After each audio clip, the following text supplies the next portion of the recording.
Scooter করে চলে গেলেন সত্যজিৎ ঘোষ। অ্যাকচুয়ালি ব্যান্ডেল, চুঁচড়ো, শ্রীরামপুর এই সমস্ত জায়গাগুলো আর কি চন্দ্রনগর ফুটবলের জায়গা ছিল। আমি বলি কত ফুটবলার দিয়েছে, কী সব প্লেয়ার দিয়েছে, পরিমল দে, সুব্রত ভট্টাচার্য, মনোরঞ্জন ভট্টাচার্য, মানে শেষ করতে পারবে না। সনদ শেঠ, মানে শেষ নেই আর কি।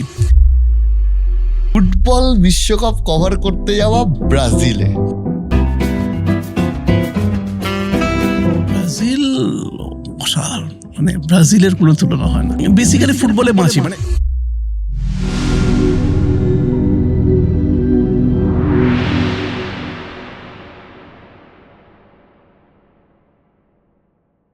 অনিলাবদা যেটা বলার সেটা হচ্ছে যে তোমার সাথে আমার একটা ইমোশনাল কানেক্ট আছে। সেই ছোটবেলা থেকে 10 মিনিটের খেল থেকে শুরু করে এখনো পর্যন্ত খেলার যতবার খবরের দরকার হয়, ময়দানের খবর বিশেষ করে, তোমার প্রোডাকশন ছাড়া অপশন নেই। তো যাই হোক, তোমার এই খেলা বা এই এই এই এই জার্নিতে আসা কি করে? দেখো, আমি তোমার মতন হুগলি জেলার ছেলে অ্যাকচুয়ালি। আমি ব্যান্ডেলের ছেলে, ব্যান্ডেলে বড় হয়েছি। ন্যাচারালি যা হয় ওই সময়টা, আমাদের যে সময়টা বড় হওয়া, বেসিক্যালি ফুটবলটা একটা মানে পার্ট অফ দ্য লাইফ ছিল। তো মানে ফুটবল ছাড়া মানে চারপাশে কি হয়, সকালবেলা যাচ্ছি, হয়তো স্কুলে যাচ্ছি, ওরা স্কুটার করে চলে গেলেন সত্যজিৎ ঘোষ, দেবানন্দপুরে থাকতেন। সুরজিৎ সেনগুপ্ত ব্যান্ডেলে থাকতেন, তার কথা শুনছি। সুরজিৎ সেনগুপ্ত ভাই খেলতে আসছেন, জনিদা বলে একজন ছিলেন। তো এখানে মাঠ ভর্তি উপচে পড়ছে মানুষ সুরজিৎ সেনগুপ্ত ভাইকে দেখার জন্য আর কি। ফুটবলের একটা আলাদা ক্রেজ ছিল পাড়ার মাঠে। Not only Mohun Bagan, east Bengal, পাড়ার ফুটবলের আন্ডার হাইট টুর্নামেন্ট চলছে, আমরা নিজেরাও খেলতে আরম্ভ করেছি। ফলে অ্যাকচুয়ালি ব্যান্ডেল, চুঁচড়ো, শ্রীরামপুর এই সমস্ত জায়গাগুলো আর কি চন্দ্রনগর ফুটবলের জায়গা ছিল। আমি বলি যে এইদিকে তুমি যদি ওই সময় সকালে 4:10 একটা ব্যান্ডেল লোকাল ছাড়তো হাওড়া আসার জন্য, সেটা ভর্তি, এক একটা কম্পার্টমেন্ট ভর্তি থাকতো ফুটবলার, এরকম ছিল বাংলার ফুটবলটা। বা তুমি যদি ওইদিকে শ্যামনগর ধরো বা উত্তর 24 পরগনার বিভিন্ন জায়গাগুলো ধরো, খড়দা থেকে ধরো, কত ফুটবলার দিয়েছে, কী সব প্লেয়ার দিয়েছে, পরিমল দে, সুব্রত ভট্টাচার্য, মনোরঞ্জন ভট্টাচার্য, মানে শেষ করতে পারবে না। সনদ শেঠ, মানে শেষ নেই আর কি। মানে তুমি শুধু উত্তর 24 পরগনার যদি তুমি টিম করো, একটা ইন্ডিয়া টিম হয়ে যাবে অ্যাকচুয়ালি। বাঙালির ফুটবল ছিল আর কি। তো সব খেলার সেরা বাঙালি, এক্স্যাক্টলি। তো ফুটবলের সঙ্গে একটা যোগাযোগ ছিল আমার, মানে নিজেও খেলতাম। তারপরে সাংবাদিকতা আসার সময় মানে যা হয় আর কি, যে সাংবাদিকতা কে করে আমি জানি না, মানে সাংবাদিক হবো বলে কেউ সাংবাদিক তো হয় না, অনেক কিছু ভাবতে ভাবতে হঠাৎ করে সাংবাদিক হয়ে যায় আর কি। তো আমরা তো মানে কি বলবো, ওই ইউনিভার্সিটিতে পড়ে সাংবাদিক নই, আমরা কাজ করতে করতে সাংবাদিক, প্র্যাকটিক্যাল লাইফের আর কি। তো সেরকমভাবেই আর কি কোনো একটা সময় কোনো লেখাপত্র জমা দেওয়া, লিখতাম, ছোটোবেলা থেকে লিখতাম। বিভিন্ন সায়েন্স ক্লাব বলো বা বিভিন্ন কালচারাল অর্গানাইজেশনগুলো বলো, সেখানে যে সমস্ত পত্রিকা হতো, কলেজের পত্রিকা হতো। আমি শ্রীরামপুর কলেজে, বলে রাখি, আমি শ্রীরামপুর কলেজের স্টুডেন্ট, তোমার শহরের স্টুডেন্ট। তো সেখানে লেখালেখি হতো, ওয়াল ম্যাগাজিন করতাম আমরা।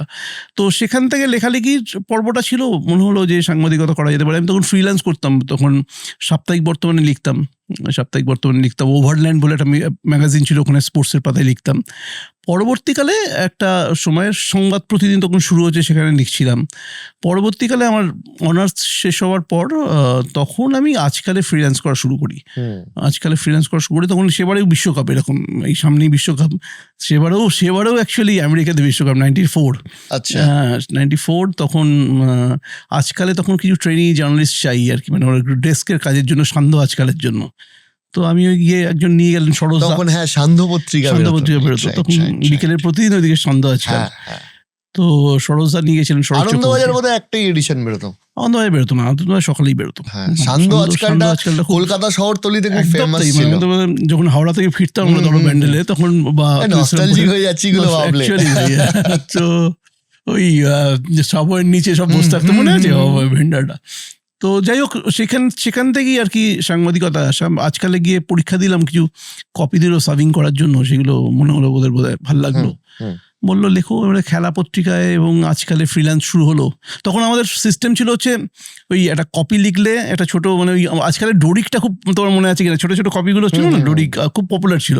ওইরকম ডোরিক লিখলে 10 টাকা পেতাম, একটা ছোটো কপি লিখলে 50 টাকা, একটু বড় কপি লিখলে 100 টাকা, খেলায় লিখলে 100 টাকা, এরকমভাবে হয়ে যেত মাসের শেষে। আজকাল একটা সময় খেলার খবরের জন্য বিখ্যাত, সবাই খুলতো প্রথমে, আজকে 8-এর পাতাটা খুলেই পেছনের পাতাটা চলে যেত। আজকাল অসাধারণ একটা স্পোর্টস টিম ছিল। স্কুল লাইফ, কলেজ লাইফে তখন ইন্ডিয়ান ফুটবলের মানে তখন একটা চূড়ান্ত লেভেল এবং একটা টিম হিসেবে কি সাংঘাতিক টিম, মানে যেমন আমার মনে আছে মানে আমরা যখন মাঠে যেতাম ধরো মানে মানে ধরো কোনো একটা বড় ম্যাচ, আমরা যখন বাড়ি অফিস থেকে বেরোচ্ছি আমাদেরও যেন বড় ম্যাচ হচ্ছে আর কি এরকম। কালকে আমার জীবনে প্রথম ম্যাচ হচ্ছে তোমার তখন বেটো এসেছিল, সুব্রত ভট্টাচার্য কোচ, যেটায় বেটোর জামা ধরে টেনে ইস্ট বেঙ্গল ডিফেন্ডার দুয়ার বেটো এলো, যেটা জামা ধরে টানলো, বেটোর জামা ছিঁড়ে গেল। আর সম্ভবত রজত ঘোষ দস্তিদার ওই ম্যাচটা রেড কার্ড দেখেছিল তোমার ডিলে করার জন্য, এবং প্রবাবলি মোহনবাগান টাই ব্রেকারে জিতেছিল এই ম্যাচটা। তার আগে সব ম্যাচ মোহনবাগান হারছিল ইস্ট বেঙ্গলের এগেইনস্টে। খুব খারাপ সময় গেছিল মানে ইলেকশন হবে না, ক্লাবটা তখন টুটু মঞ্জনরা বেরিয়ে গেছে, বলরাম চৌধুরী চালাচ্ছেন। তার মাঝখানেও মোহনবাগান একটা চ্যাম্পিয়ন হয়েছিল আইএফএ শিল্ড। হ্যাঁ, সেবারে একটা মনে আছে একটা প্লেয়ার এসেছিল, কোথা থেকে এসেছিল মনে নেই আমার, রড্রিগো বলে একটা প্লেয়ার ছিল, 2টো গোল করলো রড্রিগো, হাইতি থেকে এসেছিল। এখনো মনে আছে আমার, বলটা রিসিভ করে অমল দত্ত করছিল। হ্যাঁ, অসাধারণ করছিল।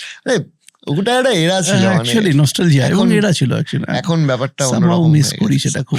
তোমার আমি সামনেই ওয়ার্ল্ড কাপটা নিয়ে আসছি, মানে আমার মনে হয় যে তোমার বইটাও দেখছিলাম, মানে অনিল আহমেদার দুটো দুর্ধর্ষ বই রয়েছে। একটা ব্রাজিল থেকে বলছি আর কি, পেট প্রমোশন না, নিজে বইটার ফ্যান হয়ে গেছি, ব্রাজিল থেকে বলছি। আমি ব্রাজিল দিয়েই শুরু করবো।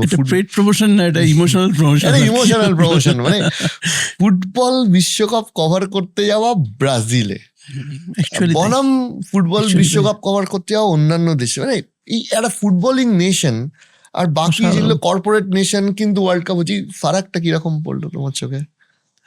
ফারাক বলতে দেখো মানে ব্রাজিল মানে ব্রাজিলের কোনো তুলনা হয় না ফুটবল, মানে ওটা মানে সারা জীবনের স্মৃতিতে, মানে লাইফে আমরা বেঁচে থাকি তো অ্যাকচুয়ালি এটা সব কিছু মোমেন্টস নিয়ে বেঁচে থাকি। মানে আমি যদি মানে স্মৃতিচারণ করতে শুরু করি, ব্রাজিলে একটা বড় পার্ট থেকে যাবে আর কি অ্যাকচুয়ালি। ব্রাজিল থেকে যাবে, পাকিস্তান থেকে যাবে, পাকিস্তানের ক্রিকেট করতে যাওয়া। 2008 বোধহয় না, 2004 আর 2006, যেটা সৌরভ গাঙ্গুলি ক্যাপ্টেন করে, রাহুল দ্রাবিড় ক্যাপ্টেন। মানে ফার্স্ট এরটা তো এক্সেলেন্ট ছিল, কিন্তু ইন্ডিয়া জিতলো।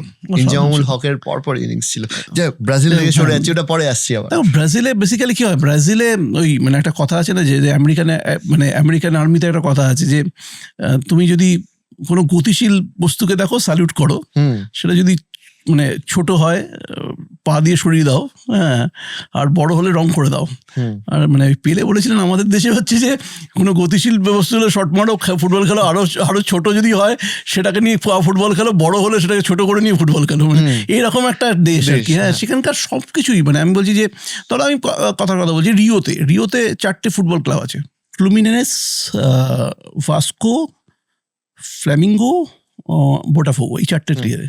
এই ফ্ল্যামিঙ্গো হচ্ছে জিকোর ক্লাব, বোটাফোগো হচ্ছে গ্যারিঞ্চার ক্লাব।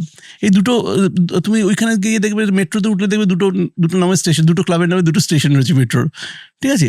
মানে ওরা একদম মানে বেসিক্যালি ফুটবলে বাঁচে। মানে একটা দেশ ধরো, মানে গোটা দেশে ব্রাজিলের ফুটবলার বলতেই এমন একটা, মানে ওই জাপানের সুমো, কুস্তিগির, তিব্বতের লামা, এরকম ব্রাজিলের ফুটবলার, তাই তো এরকম ভাবে বলি। মানে একটা বই আছে যে football is a way of life, ওদের একটা বই আছে, ঠিক আছে।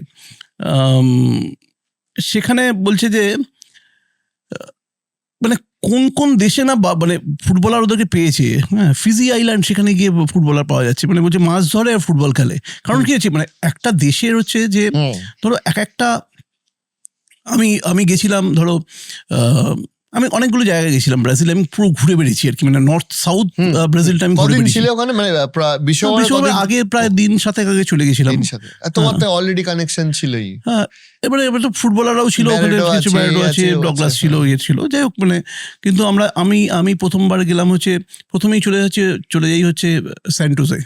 আচ্ছা, স্যান্টোসে পেলের ক্লাব, ওখানে পেলেকে কি যেভাবে রাখা হয়েছে, এখনো বাঁচিয়ে রাখা হয়েছে, চিন্তা করা যায় না আর কি। তখন পেলে বেঁচে আছেন 2014-তে।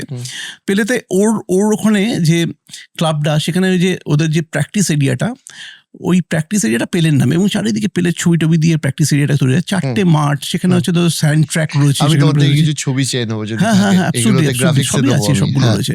হ্যাঁ। তো স্যান্ড ট্র্যাক রয়েছে ওখানে, হ্যাঁ, তো তারপর হচ্ছে ওখানে হাই পারফরমেন্স সেন্টার থেকে আরম্ভ করে এভরিথিং, মানে একটা স্যান্টোসের মতন ক্লাব। ধরো স্যান্টোস তো ঠিক আছে ন্যাশনাল লিগ খেলে, ওদের ন্যাশনাল লিগটা হয় সেখানে খেলে ডিফারেন্টলি, কিন্তু তবুও একটা শহরের ক্লাব, স্যান্টোসের মতন একটা ক্লাব। এবারে হচ্ছে ওখানে মিউজিয়াম যেটা রয়েছে, সেখানে পেলের যাবতীয় কিছু সেখানে রাখা আছে। স্যান্টোস এমনি শহর হিসেবে কিরকম, মানে কত বড় ছোট্ট শহর, সমুদ্রের ধারে, অ্যাটলান্টিক্সের ধারে ছোট্ট শহর। এবং আমি পেলের কথা বলছিলাম না, যে ওখানে একটা ওটা রিও থেকে কতক্ষণ? রিও থেকে, মানে ওটা তুমি সাও কি- পাওলোর কাছে। তুমি কি স্যান্টোসেই নেমেছিলে? না, আমি একটা শহরে নেমেছিলাম, শহরটার নাম আমি ভুলে গেছিলাম। আমি নেমেছিলাম সাও পাওলো, সাও পাওলো থেকে এসেছিলাম স্যান্টোসে by car? Bike, bus. Bus. Road কেমন ওখানে? খুব সুন্দর। ওদের তো অ্যাকচুয়ালি ট্রেন নেই বেসিক্যালি, ওদের সিস্টেমের মধ্যে ট্রেনটা নেই, ট্রেনটা বন্ধ হয়ে গেছে। আগে একটা সময় ছিল, আচ্ছা, এখন পুরো সব ট্রেন by road। পুরোটাই বাই রোড, ঠিক আছে। আচ্ছা, পুরোটাই আমাদের পুরো যাতায়াতটা করতে হয়েছিল বাই রোডে। তো স্যান্টোসে ছোট্ট শহর, ঠিক আছে, ছোট্ট শহরে মানে আমাদের শহরে 9টা ক্যানাল রয়েছে, 9টা ক্যানাল দিয়ে পুরো শহরটাকে মানে ভাগ করা আছে, ঠিক আছে। ওই প্রত্যেকটা ক্যানাল দিয়ে ওই আটলান্টিক্সের সঙ্গে মানে যোগ করা আছে। তো সেখানে ধরো একটা, আমার মনে আছে সান্টিসা বলে একটা কাফে আছে, ঠিক আছে। সমস্ত এই স্যান্টোসের সমস্ত ফ্যানরা খেলার দিন বলো, অন্য দিন বলো, সারাক্ষণ ওখানে গিয়ে আড্ডা মারে। আচ্ছা। তার বাইরে একটা পেলের একটা স্ট্যাচু রয়েছে, ছোট্ট একটা স্ট্যাচু, হ্যাঁ। পেলে ওই আমার মনে আছে ওয়ার্ল্ড কাপের সময় ওটা স্যান্টোসের জার্সি টার্সি পরিয়ে ক্যাফের মালিক ওরকম ভাবে রেখে দিয়েছিল। ওটার উদ্বোধনে পেলে এসেছিলেন এবং বলেছিলেন ওর মূর্তি দেখে কেঁদে ফেলেছিলেন আর কি আচ্ছা, ওর উদ্বোধনের সময়। আর ঠিক ওই ক্যানেল 5 ওই যে জায়গাটা, তার উল্টো দিকে একটা বাড়ি আছে, তো হচ্ছে রেসিডেন্সিয়াল ডন্ডিনহো, মানে পেলের বাবার নামে। অ্যাকচুয়ালি পেলে স্যান্টোসে যখন খেলতেন, তো প্রথম স্ট্রিকে নিয়ে ওই বাড়িটাতেই থাকতেন আর কি, ওইখানেই থাকতেন ক্যানেল 5-এর পাশে। পরবর্তীকালে চলে যান যখন, আর তখন আর থাকেননি। কিন্তু এবং পরে একটা বাবার জন্য ওই বাবার নামে ওই রেসিডেন্সিয়াল কমপ্লেক্সটা করে দেন।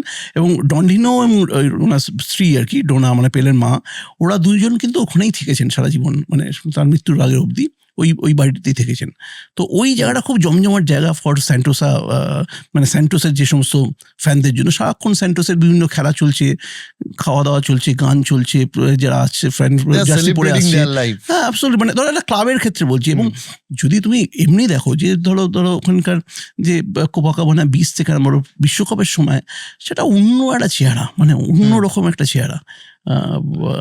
মানে এই যে সমস্ত ফ্যান জোনগুলো হয় সময় বিশ্বকাপের সময়, এমনিতেই সারাক্ষণ লোকজন বিভিন্ন দেশের আসে।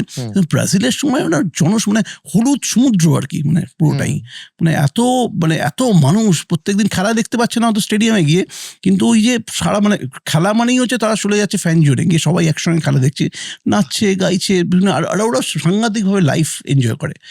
এবং মানে এইটা না ওদের একটা বাঁচার মধ্যেই, মানে ব্রাজিল বলো, আর্জেন্টিনা বলো, সব জায়গায় বলো। আমি তো বলছি যে আমি আর্জেন্টিনার ক্ষেত্রেও দেখেছি, মানে আর্জেন্টিনা ব্রাজিলে তো কাছাকাছি দেশ বলে ওদের প্রচুর সাপোর্টার এসেছিল একটা সময়। ওরা যখন ওটাতে ফাইনালও খেলেছিল, প্রচুর সাপোর্টার এসেছিল। এবং ওদের বেস ক্যাম্প করেছিল হচ্ছে অ্যাটলেটিকো মিনেইরোর বাইরে আর কি। ওরা মানে ওখানে যেটা রোনাল্ডিনোর ক্লাব আর কি, ওই অ্যাটলেটিকো মিনেইরোর ভেতরে হচ্ছে 4টে মাঠ আছে। ওটা খুব দেখেছিলাম যে পাহাড়ের এক একটা স্টেপে এক একটা করে মাঠ, পাহাড়টা কোরমভাবে কেটে তৈরি করেছে। তো তার বাইরে ওরা আর্জেন্টিনার ফ্যান্সরা ওরা থাকতে আরম্ভ করলো, বুঝলে তো। মানে ছোটো ছোটো টেন্ট কাটিয়ে রয়েছে, একটা ছেলে এসছে, আর্জেন্টিনা কাজ করে, গাড়ি চালিয়ে এসছে, ওখানে ফিজিওথেরাপিস্টের কাজ করে, সেটা এসছে, গাড়ি টাড়ি চালিয়ে এসছে, ওখানে ছোটো টেন্ট করেছে। ভেতর দেখলাম একটা ফুটবল রাখা আছে, ব্যাগ ট্যাগ রাখা আছে, ওখানেই টেন্টের ভেতর থাকছে, বাইরে এসে ফুটবল নিয়ে খেলছে, একটা বিয়ারের ক্যান রয়েছে, খাচ্ছে, ফুটবল খেলছে। একটা ফ্যামিলিকে দেখেছিলাম, একটা মার্টিন্স বলে ভদ্রলোকের নাম, হ্যাঁ, তিনি এসছেন ওর ফ্যামিলির 5 জনকে নিয়ে। তো ওরা ভেবেছিল যে একসঙ্গে 5 জনে খেলা দেখতে আসবো, তো অনেক খরচা হয়ে যাবে। ওরা একটা বাস কিনেছিল, তো ছেলে হচ্ছে ইঞ্জিনিয়ার, সে বাসটাকে সমস্ত সিট ফিট তুলে দিয়ে একটা থাকার জায়গা করে দেয়, ওখানেই বাথরুম তৈরি করে। ওটাকে একটা মানে নো হোটেল ওই নিয়ে চলে এসছে, নিয়ে এসে ওখানেই থাকছে মানে। হ্যাঁ, ওদের তারা মেসিকেও দেখতে পাচ্ছে না, কাউকেই দেখতে পাচ্ছে না। একদিন কার্লোস বিরাদোকে বোধহয় দেখেছিল, তাই নিয়ে উত্তেজিত ভীষণ। কার্লোস বিরাদো তখন ওই সময় টেকনিক্যাল হেড ছিলেন আর কি পুরো টিমটার। তো উনি অ্যাকচুয়ালি জায়গাটা বেঁচেছিলেন, মিনেইরোর জায়গাটা বেঁচেছিলেন ওদের বেস ক্যাম্পের জন্য। মানে ওইখানে আর্জেন্টিনিয়ান ফ্যান্সরাও যেত, ওখানে ফ্যান্সরা বাহিরে থাকতো, ভেতরে তো ঢুকতে পারতো না। ওই বাইরে ওরা ওয়েট করতো টিমটা আসবে যাবে সেটুকু দেখবে বলে, মানে Wow, এইরকম ভাবে তোদের wow. ওদের আমি মনে আছে একটা ফ্যামিলির কথা বলছি যে মেয়েটার ছেলেটার নাম ছিল অ্যান্ড্রেস, মেয়েটার নাম ছিল বোধহয় পাওলো বা সামথিং ছিল। তো মেয়েটি দুজনেই আর্জেন্টিনা জার্সি পড়ে, হ্যাঁ, মেয়েটি প্রেগনেন্ট মেয়ে এক্সপেক্ট করছে, তার ওই পুরো এই পেটটাকে খোলা রেখে তার মধ্যে আর্জেন্টিনা একটা ফ্ল্যাগ করেছে, মানে একটা ফুটবল দিয়ে তার মধ্যে ফ্ল্যাগ করেছে, এবং বলছে যে মানে আমার পেটের ভেতর আমার বাচ্চা যেভাবে লাথি মারছে আমি বুঝতে পারছি মেসি আসছে একটা আর কি। এই লেভেলের ইমোশন, মানে ওই রকম প্রায় মানে ক্যারিং 9 months ওর এরকম টাইপের একটা কিছু 8 months অ্যাডভান্স স্টেজে সেরকম ভাবে চলে এসছে, খেলা দেখতে চলে এসছে, বিভিন্ন স্টেডিয়ামে ঢুকছে ঘুরছে, মানে এটা ওটা এই প্যাশনটা মানে ভাবাই যায় না সারাক্ষণ। মানে তুমি যদি স্টেডিয়াম, আমি সকালবেলা, আমি বলছি সকালবেলা দেখছি যে একটা ইয়েতে আমি কোনো ট্যাক্সিতে করেই যাচ্ছি কোথাও একটা করে ক্যাবে করে, সেই সকালবেলা ইয়ে চলছে, কমেন্ট্রি চলছে মানে রেডিওতে, ঠিক আছে, গাড়ির ভেতরে, ক্যাবের ভেতরে, এবং ওখানকার তুমি তো জানো যে কোনো কমেন্টেটার যেভাবে চিৎকার করে, মানে হাই ব্লাড প্রেশার মনে হয় মানে 200-তে চলছে আর কি প্রায়। তো সেখানে মানে আমি বললাম অত সকালে কোথায় খেলা হচ্ছে, বললো যে আমার টিমটা আগে তখন বোধহয় কোথাও একটা খেলতে গেছিলো, ভিয়েতনাম বা কোথায় একটা বোধহয় প্রিপারেশন ম্যাচ খেলতে গেছিলো, হ্যাঁ, ব্রাজিল মানে অ্যাটলেটিকো মিনেইরো, মানে ওয়ার্ল্ড কাপের সময় লোকাল ক্লাবটা আর কি। আচ্ছা, লোকাল ক্লাবের খেলাও রেডিওতে চলছে ওখানে ওরা ভিয়েতনামে না কোথায় একটা খেলতে গেছিলো, সেই খেলাটা সেটা টাইম জোনটা এমন সময় হয়েছে আর কি, টাইম জোনে সেটা সকালবেলা দেখছে, ওই সকালবেলা থেকেই কিন্তু ওরা মানে ভোরবেলা থেকেই ক্লাবটাকে নিয়ে সেলিব্রেট করছে, এবং প্রত্যেকটা দিন ধরো ওখানকার যে সমস্ত গ্লোবো টিভি যেটা ওখানে মানে সবচেয়ে পপুলার টিভি, সেখানেও তুমি সকাল থেকে যেটা মানে স্পোর্টসের প্রোগ্রাম, মানে ফুটবলের প্রোগ্রাম আরম্ভ হচ্ছে, সেখানে গিয়ে রবিনহ গিয়ে হয়তো গিয়ে একটু ঘুরে আসছে বা অন্য কোনো প্লেয়াররা গিয়ে যাচ্ছে সেখানে, সেইটা দেখার জন্য সাংঘাতিক রকম ওরা এক্সাইটেড আর কি।